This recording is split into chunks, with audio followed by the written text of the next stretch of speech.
दोस्तों, पश्चिम एशिया का एक देश लेबनान, जिसके दक्षिणी भाग में एक बहुत बड़ा इस्लामिक संगठन हिजबुल्लाह, जिसका नाम आपने ज़रूर सुना होगा, और यह संगठन इजराइल के साथ अपनी दुश्मनी को लेकर हमेशा चर्चा में बना रहता है। चलिए आज की इस वीडियो में जानते हैं कि हिजबुल्लाह कैसे बना और इजराइल इसका सबसे बड़ा दुश्मन क्यों है।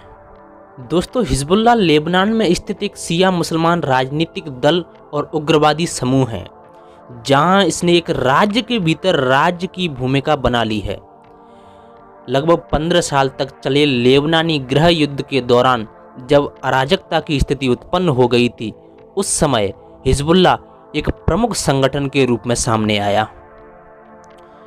संयुक्त राज्य अमेरिका और कई अन्य देश हिजबुल्लाह को एक आतंकी संगठन के रूप में मानते हैं, लेकिन कुछ इस्लामिक देश इसे आतंकी संगठन नहीं बल्कि अपना समर्थन देते हैं।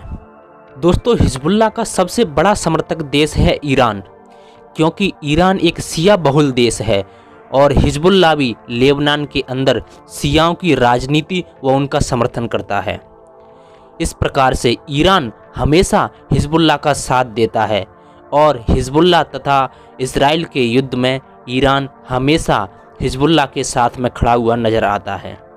दोस्तों, बात है 1975 की, जब लेबनान में गृह युद्ध शुरू हुआ और सशस्त्र फिलिस्तीनी उपस्थितियों को लेकर जब लंबे समय से चल रहा असंतोष उबलने की स्थिति में पहुंच गया, तब लेबनान के विभिन्न सांप्रदायिक समूहों ने फिलिस्तीनी चुनौती की प्रकृति पर अलग अलग रुख अपनाया। दोस्तों, लेबनान में जब विभिन्न वहां के धार्मिक समूहों को सत्ता को लेकर उनके बीच में संघर्ष शुरू हुआ, तो लेबनान में गृह युद्ध की स्थिति बन गई।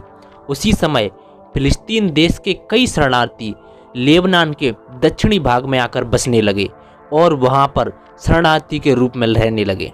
क्योंकि दोस्तों, पिछले कई वर्षों से फिलिस्तीन इजराइल का दुश्मन रहा है और इजराइल और फिलिस्तीन के बीच में लगातार संघर्ष चलता रहा है। तो जब फिलिस्तीनी शरणार्थी लेबनान के क्षेत्रों में बसने लगे, उसी समय इजराइल के द्वारा फिलिस्तीन पर आक्रमण करने के लिए लेबनान के कई हिस्सों में हमले किए गए। दोस्तों, इजराइल के इन आक्रमणों का विरोध करने के लिए हिजबुल्लाह एक प्रमुख सैनिक और राजनीतिक संगठन के रूप में उभरकर सामने आया और उसने इजराइल के इन आक्रमणों का पुरजोर विरोध किया। वहीं से इजराइल और हिजबुल्लाह के बीच में दुश्मनी की नींव पड़ चुकी थी। दोस्तों, हिजबुल्लाह का अर्थ होता है ईश्वर की पार्टी। हिजबुल्लाह के समर्थक लोग इसे एक ईश्वर की पार्टी के रूप में देखते हैं। सबसे पहले 1985 में हिजबुल्लाह ने एक घोषणा पत्र निकाला और उस घोषणा पत्र में अपनी स्थापना की और अपनी विचारधारा की सारी बातें स्पष्ट कर दी। चलिए अब इजराइल और हिजबुल्लाह के बीच दुश्मनी को विस्तार से जानते हैं। इजराइल हिजबुल्लाह का सबसे मुख्य दुश्मन है, जिसकी शुरुआत 1978 में दक्षिणी लेबनान पर इजराइल के कब्जे से हुई थी। हिजबुल्लाह को विदेशों में यहूदी और इजरायली ठिकानों पर हमलों के लिए दोषी ठहराया गया, जिसमें अर्जेंटीना में एक यहूदी सामुदायिक केंद्र पर 1994 में कार बम विस्फोट शामिल है, जिसमें 80 लोग मारे गए थे, और लंदन में इजरायली दूतावास पर बमबारी भी इसमें शामिल है। दोस्तों, हिजबुल्लाह समूह ने 2009 में अपने घोषणा पत्र में इजरायली राज्य के विनाश के प्रति अपनी प्रतिबद्धता दोहराई और उसने कहा कि वह इजराइल का विनाश चाहता है। दिसंबर 2008 में इजराइल ने लेबनान से उत्तरी इजराइल में जाने वाली कई मील लंबी सुरंगों की खोज की घोषणा की, जिसके बारे में उसका दावा था कि उन्हें हिजबुल्लाह ने बनाया था। अगले वर्ष हिजबुल्लाह ने एक इजरायली सेना के अड्डे पर हमला किया।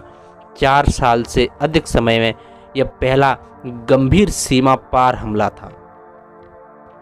और दोस्तों, अभी 2024 में हिजबुल्लाह और इजराइल के बीच लगातार हमले बढ़ गए हैं और वही परंपरागत चली आ रही दुश्मनी एक फिर चरम स्तर पर पहुंच गई है।